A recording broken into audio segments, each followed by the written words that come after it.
الحمد لله نحمده ونستعينه ونستغفره ونؤمن به ونتوكل عليه ونعوذ بالله من شرور أنفسنا ومن سيئات أعمالنا من يهده الله فلا مضل له ومن يضلله فلا هادي له ونشهد أن لا إله إلا الله وحده لا شريك له ونشهد أن سيدنا وسندنا ومولانا محمدا عبده ورسوله أما بعد فأعوذ بالله من الشيطان الرجيم بسم الله الرحمن الرحيم وكأي من نبي قاتل معه ربيون كثير فما وهنوا لما أصابهم في سبيل الله وما ضعفوا وما استكانوا والله يحب الصابرين وما كان قولهم إلا أن قالوا ربنا اغفر لنا ذنوبنا وإسرافنا في أمرنا وثبت أقدامنا وانصرنا على القوم الكافرين فآتاهم الله ثواب الدنيا وحسن ثواب الآخرة والله يحب المحسنين يا أيها الذين آمنوا إن تطيعوا الذين كفروا يردوكم على أعقابكم فتنقلبوا خاسرين بل الله مولاكم وهو خير الناصرين سنلقي في قلوب الذين كفروا الرعب بما أشركوا بالله ما لم ينزل به سلطانا ومأواهم النار وبئس مثوى الظالمين صدق الله العظيم ونحن على ذلك لمن الشاهدين والشاكرين والحمد لله رب العالمين معزز سامعین دوستو اور بزرگوں، قرآن کریم کے بعض احکامات کسی خاص تناظر کے اندر اللہ رب العزت نے نازل فرمائے ہیں، لیکن اگر انہیں دیکھا جائے تو وہ قوموں کی اجتماعی، اقوام کی اجتماعی، ملتوں کی اجتماعی اور افراد کی انفرادی زندگی، دونوں قسم کی زندگیوں پر اس کے اثرات مرتب ہوتے ہیں، اور وہ آیات قوموں کے لیے، افراد دونوں کے لیے، اجتماعی اور انفرادی، ہر طرح کی زندگی میں مشعل راہ ہوتی ہے۔ خود اللہ رب العزت نے قرآن کریم کے اندر ایک اور جگہ پر ارشاد فرمایا افلا یتدبرون القرآن ام علی قلوب اقفالها، کیا لوگ قرآن میں غور نہیں کرتے، فکر کیوں نہیں کرتے، قرآن کریم کے اندر تدبر کیوں نہیں کرتے، ام علی قلوب اقفالها، یا ان کے دلوں کے اوپر تالے پڑے ہوئے ہیں۔ یعنی اگر آدمی سمجھنے کی نیت سے، فہم کی نیت سے تدبر کرے، غور کرے، تو قرآن کریم اس کی زندگی پر اثرات مرتب کرتا ہے۔ اگر کوئی آدمی نصیحت حاصل ہی نہ کرنا چاہتا ہو، سمجھنا چاہتا ہی نہ ہو، تو ایسا ہے کہ اس کے دل کے اوپر تالے لگے ہوئے ہیں، اس نے اپنے دل کو مقفل کر لیا ہے، ورنہ قرآن کریم کی آیات قرآن کے احکامات، قرآن میں بیان کی ہوئی امثال آدمی کی اجتماعی اور انفرادی ہر سطح کی زندگی کے لیے راہ عمل ہے۔ اللہ رب العزت نے جو احکامات قرآن کے ذریعے اور رسول اللہ کے ذریعے اس امت کو دیے، وہ سارے کے سارے احکامات انسانیت کی بھلائی اور فائدے کے لیے۔ ان احکامات سے انسان اگر لینے والا ہو جائے تو بڑی بڑی چیزیں حاصل کر سکتا ہے۔ آج کیونکہ بحیثیت امت یا من حیث القوم امت مسلمہ شکست خوردگی کے اندر مبتلا ہے۔ دنیاوی اعتبار سے تہذیب، تمدن اور ٹیکنالوجیز کے اعتبار سے ہمارے لوگوں کی غفلت کی وجہ سے مسلمان آج مغربی ملکوں سے اور مغربی اقوام سے بڑے دور تک پیچھے نظر آتا ہے۔ اور نظریاتی اعتبار سے بھی دیکھا جائے تو مسلمان شکست کا سبب ہے ان کے لیے۔ اس لیے مسلمان نوجوانوں میں اور لوگوں میں بڑی بے چینی اور مایوسی ہے کہ ہر لحاظ سے مسلمان دوسری اقوام سے کمتر اور پیچھے نظر آتے ہیں۔ اور نہ صرف مسلمانوں کا گھیرا طاغوت نے اور اغیار نے صرف مذہبی لحاظ سے کیا ہوا ہے، بلکہ مسلمانوں کا ہر جہت سے گھیرا کیا ہوا ہے۔ مسلمانوں کو عسکری لحاظ سے بھی اغیار نے گھیرا ہوا ہے، تہذیب و تمدن کے لحاظ سے بھی اغیار نے گھیرا ہوا ہے، نظریاتی جنگ میں بھی مسلمان گھرا ہوا ہے۔ ہر طرح سے مسلمانوں کو اغیار نے ایسا گھیرا ہوا ہے کہ مسلمان ہر محاذ پر شکست خوردہ ہے۔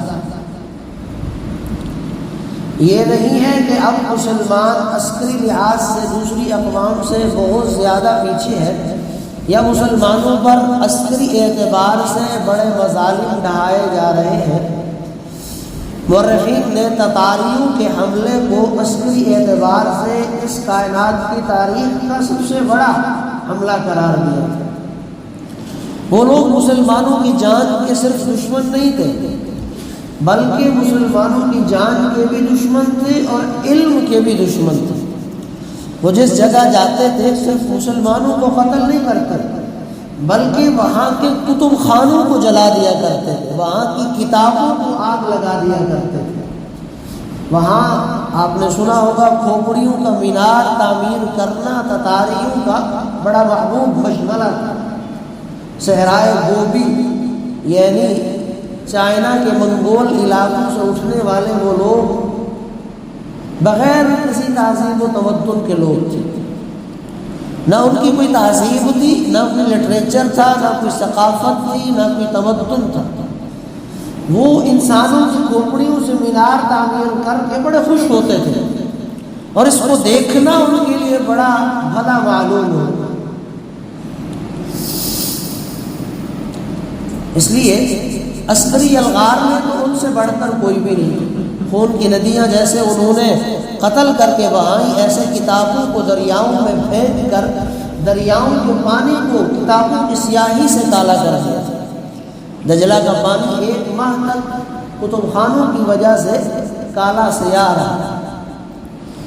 درجنوں اور سینکڑوں محدثین اور مفسرین کی کتابیں، تاریخ، تفسیر، حدیث کے اوپر لکھی ہوئی کتابیں جو 100 جلدوں میں 200 جلدوں میں تھی، تباہ و برباد کر، عظیم الشان علمی ذخیرے کو برباد کر۔ لیکن ان کی کوئی تہذیب نہیں تھی، کوئی ثقافت نہیں تھی کہ جس علاقے کو فتح کرتے لوگوں کو اپنی تہذیب دیتے، اپنا ثقافت دیتے، لٹریچر دیتے۔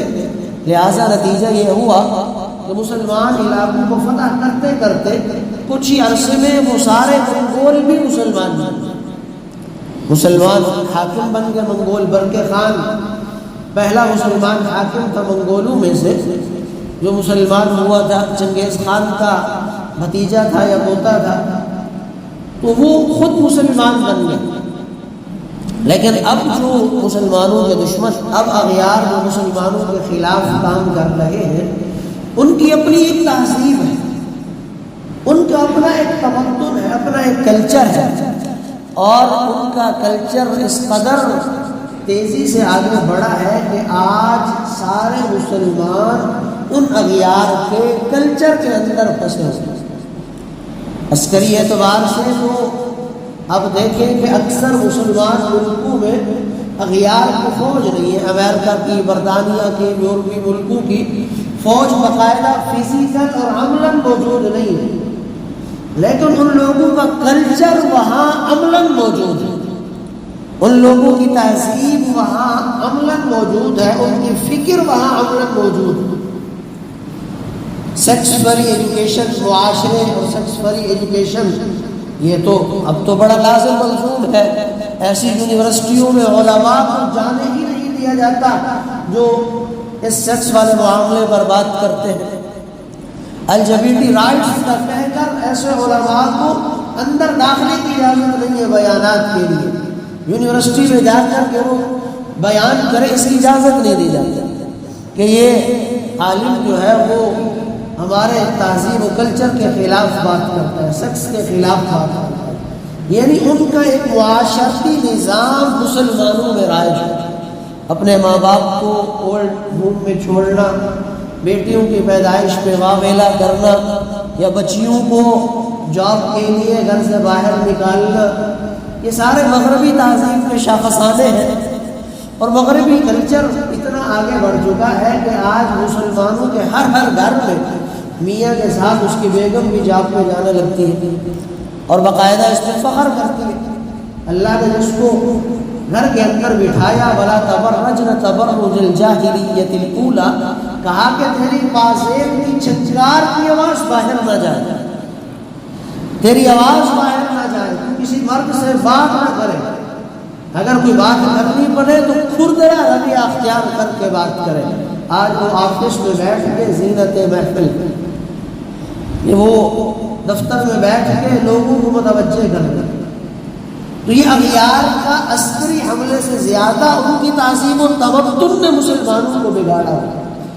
یہ جو آج آیت پڑھی ہے غزوہ احد سے متعلق یہ آیت ہے۔ غزوہ احد جنگ بدر کے بعد ہونے والا بڑا غزوہ تھا جس میں مسلمانوں کی ایک بڑی تعداد شہید ہوئی۔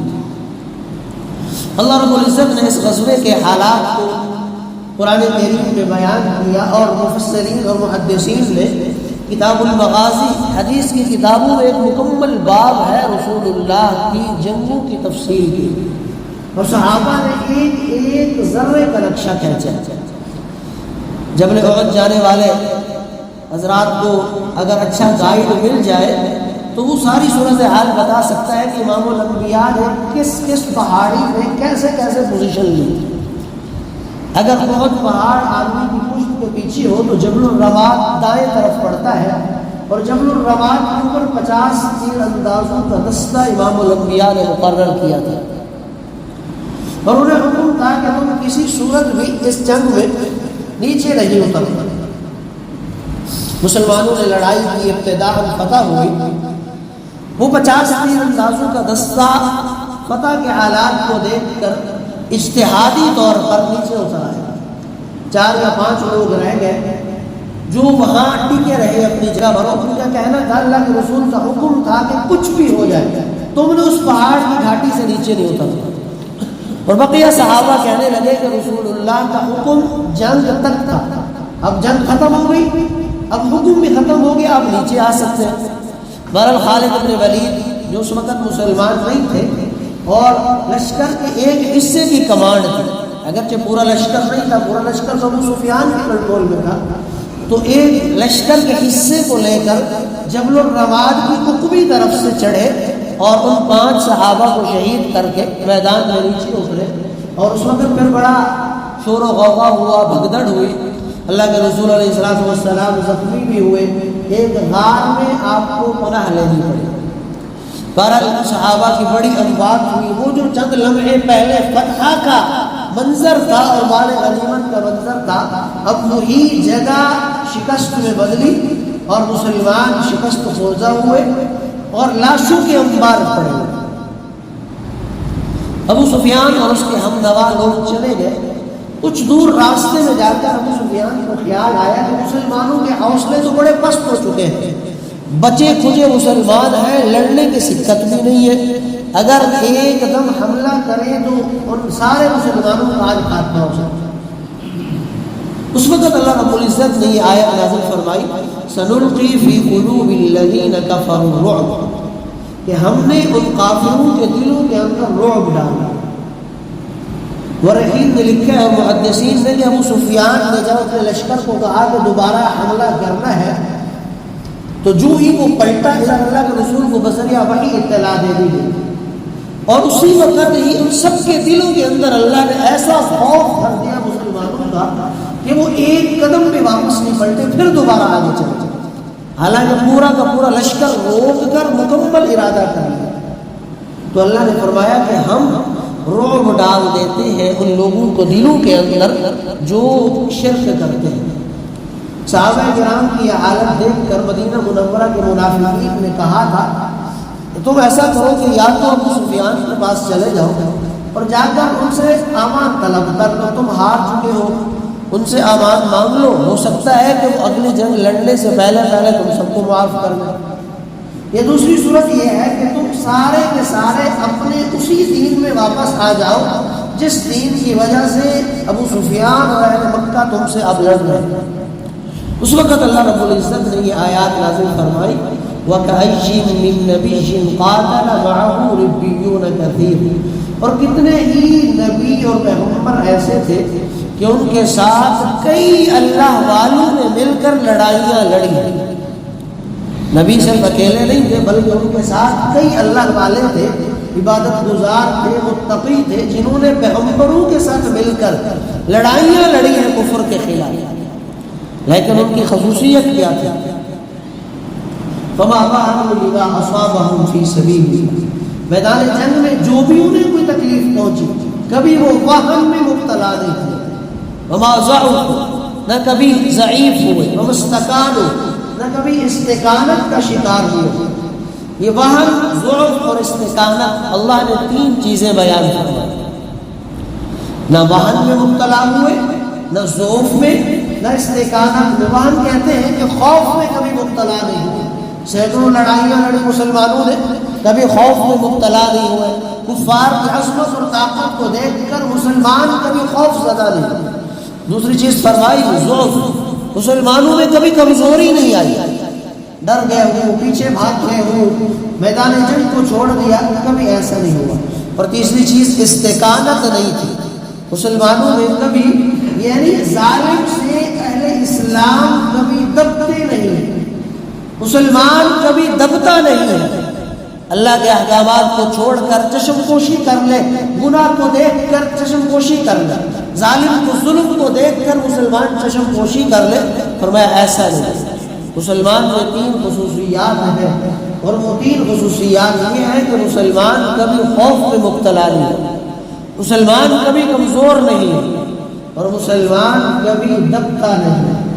اللہ رب العزت نے یہ تین باتیں صحابہ کرام کو فرمایا، پھر فرمایا اچھا یا ایھا الذین آمنوا ان تطیعوا الذین کفروا یردوکم، اے ایمان والو اگر مدینہ کے کافروں منافقین جو دو مشورے دے رہے ہیں کہ امان طلب کر لو یا ابو سفیان والے دین میں واپس چلے جاؤ، اگر تم اس دین میں واپس چلے گئے یا تم نے کافروں کی اطاعت کر لی، علی اعقابکم فتنقلبوا خاسرین، یاد رکھو اللہ تمہیں ایڑیوں کے بل واپس لوٹائے گا اور تم بڑے ناکام اور نامراد ہو جاؤ گے۔ یعنی کافر کی بات مان لینا، غیر مسلم کے پیچھے چلنا، اپنی تہذیب و تمدن کو چھوڑ کر غیر مسلم کلچر کو اپنانا، ان کے تہذیب کو اپنانا خسارے کی بات ہے۔ آج مسلمان دیکھیں ہمارا اپنا تہذیب، اپنا کلچر ہے، رسول اللہ کی شریعت موجود ہے، قرآن موجود ہے، اللہ کے رسول کی حدیثیں موجود ہیں، محدثین و مورخین نے، مفسرین نے قرآن کی تاریخیں اور احادیث کی تشریحات پر مشتمل کتب لکھ کر اس امت کو دے دی۔ اس کے باوجود ہم نقال ہیں، ہم نقالی کرتے ہیں غیر مسلموں کی، ہمارے کپڑے غیر مسلموں کی طرح، ہمارا اٹھنا غیر مسلموں کی طرح، ہمارا شادی بیاہ غیر مسلموں کی طرح، ہماری فوتگیاں، خوشیاں، غمیاں ان اللہ کے نافرمان لوگوں کی طرح۔ ہم اپنے آپ کو قابل اور کامیاب سمجھتے ہی ان لوگوں کی اطاعت کے اندر ہے کہ ہم سے اگر یورپ کے لوگ خوش ہو جائیں، برطانیہ کے لوگ خوش ہو جائیں، ہم سے وہ غیر مسلم اور یہودی خوش ہو جائے تو ہم اپنے آپ کو بڑا کامیاب سمجھتے ہیں۔ ہماری ساری توانائیاں فکریں اسی چیز کے لیے۔ اللہ نے کیا فرمایا؟ اگر ایمان والے ان کافروں کی اطاعت میں چلیں گے، ان کے پیچھے چلیں گے تو کیا فرما رہے اللہ رب العزت؟ فتنقلبوا خاسرین، وہ ناکام اور نامراد ہوگا۔ 57 اسلامی ملک اس وقت دنیا کے اندر موجود ہیں، ہماری اپنی تہذیب و تمدن، نظریات، ثقافت، شریعت، احکام، قرآن، سنت، سب کچھ ہے، کوئی بھی چیز ایسی نہیں ہے جو اس امت کے پاس نہیں ہے۔ امام غزالی رحمۃ اللہ علیہ نے ہاتھ کے ناخن کاٹنے، پاؤں کے ناخن کاٹنے کی بھی آداب لکھ دی ہے۔ یہ تو وہ دین ہے جس دین میں واشروم جانے آنے کے آداب ہیں، یہ وہ دین ہے کہ جس دین میں روڈ پر چلنے کے آداب ہیں، جس دین میں گھر کے آداب، جس دین میں سڑک کے آداب، یہ وہ دین ہے جس دین میں قبر میں جانے کے بعد حکم ہے کہ مردے کو برا بھلا جاتا ہو۔ ہم اس دین کو، اس شریعت کو عمل میں نہیں لا رہے اور کوشش میں ہے کہ غیر مسلموں کی تہذیب اپنائی جائے، غیر مسلموں کی طرح کام کیا جائے، انہیں کی طرح جدید اور لبرل تعلیمی نظام اپنایا جائے۔ اس لیے 57 ملکوں کے باوجود بھی ہمارے مسلمان فلسطین کے اندر پٹ رہے ہیں، یعنی وہ اسرائیل بدبخت ہاتھی کی طرح چڑھ دوڑا ہے۔ 57 ملک ہو کر تیل کی دولت سے مالا مال ہو کر، گیس کی دولت سے مالا مال ہو کر، معدنیات کی دولت سے مالا مال ہو کر ایک بات، جنگ بندی کی بات نہیں بنوا سکتے۔ سب کچھ ہونے کے باوجود اہل اسلام کے پاس دنیا کے سب سے طاقتور ترین فوجیں مسلمانوں کی، مجاہدین اور جذبہ جہاد مسلمانوں کے اندر ہے۔ سینکڑوں لوگ جو لڑ رہے ہیں وہاں جذبہ جہاد سے لڑ رہے ہیں۔ سب کچھ مسلمانوں کے پاس ہے، ساری شریعت بھی مسلمانوں کے پاس، لیکن وجہ کیا ہے کہ مسلمان غیروں کی تہذیب میں چلے گئے۔ ابھی سعودی عرب میں 2-3 دن پہلے ریاض کنسرٹ میوزک ہو رہا ہے، وہاں کا پورا ہفتے کا سسٹم چلا ہوا ہے میوزک کا۔ ہاں جی، جب مسلمان رقص و سرور کریں گے تو پھر کیسے وہ جہاد کی طرف جائیں گے، کیسے وہ اپنی تہذیب و تمدن کی طرف جائیں گے، کیسے وہ اسلام کے احکامات، اللہ کے احکامات، قرآن کے احکامات کی طرف جائیں گے۔ علامہ اقبال نے کہا تھا کہ مسلمان تو وہ ہے کہ تیر و تلوار اس کے پاس سب سے پہلے ہے، یہ پہلا اس کا کام ہے، رقص و سرور تو بڑی دور کی بات ہے۔ آج مسلمان نے وہ کتابیں اپنے آبا کی جو دیکھا ان کو یورپ میں تو دل ہوتا ہے سی پارا، ہمیں اپنے اسلامی احکام کا پتہ نہیں ہے، اسلامی علوم کا پتہ نہیں ہے، قرآن و حدیث کے علوم کا پتہ نہیں ہے۔ ہمارے ایک دوست اپنے گھر میں قرآن کریم کی ایک تفسیر لے کر گئے، 4 جلدوں پر مشتمل تفسیر کشاف۔ جب گھر لے کر گئے تو اس کے والد نے کہا کہ یہ کیا لے کر آئے؟ اس نے کہا کہ ابا جان قرآن کریم کی تفسیر ہے، امام زمخشری نے 4 جلدوں میں قرآن کریم کی تفسیر لکھی۔ وہ باپ بڑا حیران ہوا کہ 4 والیوم پر مشتمل قرآن کی بڑی تفسیر لے کے ڈالی، یعنی اتنا عجیب سمجھا اس نے۔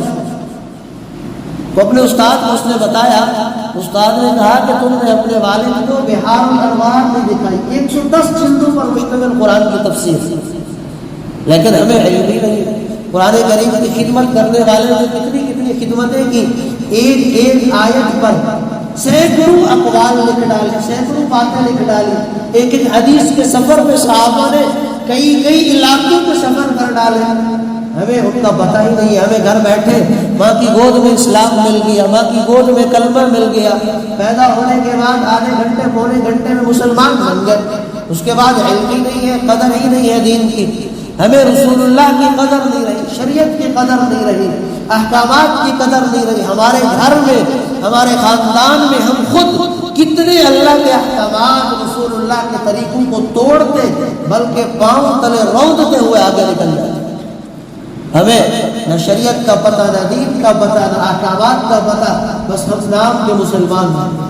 ہمارا رجسٹر یا مردم شماری میں نام جو ہے وہ خانے کے اندر مسلمان لکھا, ہمارے کام مسلمانوں والے نہیں. وہاں سینکڑوں مسلمان کٹ مر رہے ہیں, ہمیں ایک بھی دل تکلیف نہیں. اللہ کے رسول نے فرمایا اشتکا عینہ اشتکا کلہ, اگر ایک مسلمان کی آنکھ میں تکلیف ہو جائے تو پوری دنیا کے مسلمانوں کو اس کا درد محسوس ہوتا ہے. پوری دنیا کے مسلمان اس درد سے کانپے. وہ تو وہاں سینکڑوں بچے کٹ رہے ہیں, 8,000 سے زائد لوگ شہید ہو گئے, 23,000 سے زائد لوگ زخمی, درجنوں بچے. ہم میں سے کتنے لوگوں نے کتنی دعائیں کی, ہم نے کتنا بڑی کاٹ کیا. یعنی ہمارے KFC بھرے ہوئے, غیر مسلموں کی پروڈکٹ خریدنے میں ہم لوگ پیش ہیں, فرانس کے پرفیوم خریدنے میں بڑی بھاگ دوڑ کر رہے ہیں. غیر مسلموں کے ہم تو اللہ معاف کرے کہ ان کی چیزوں کا بائیکاٹ نہیں کر سکتے, نہ پیپسی کا بائیکاٹ کر سکتے ہیں, نہ کوک کا بائیکاٹ کر سکتے ہیں. غیر مسلموں کی پروڈکٹ بھی ہم چھوڑ نہیں سکتے. ہمارے دل میں کیا درد ہوگا, ہم کیا مسلمانوں کے ساتھ جائیں گے, ہم کیا روز محشر اللہ کو وہ دکھائیں گے کہ اللہ مسجد اقصیٰ کے تحفظ میں سینکڑوں لوگ کٹ مر رہے تھے اور ہم اپنے کاموں میں مگن تھے. کھا رہے ہیں, صبح اٹھ رہے ہیں, کام پہ جاتے ہیں, رات کو آتے ہیں اپنے گھروں میں آرام سے بیٹھے ہوئے, آرام سے لیٹے ہوئے, جبکہ اللہ کے احکامات, رسول اللہ کے طریقے واضح ہیں اور کچھ نہیں کر سکتے. اقصیٰ کے بارے میں امام الانبیاء کی ایک حدیث ہے, اللہ کے رسول نے فرمایا وہاں جا کر نماز پڑھو, ایک نماز کا ثواب 50,000 نمازوں کے برابر. صحابہ نے فرمایا یا رسول اللہ بڑی دور جگہ ہے, اگر ہم میں سے کوئی نہ جا سکے تو کیا کریں؟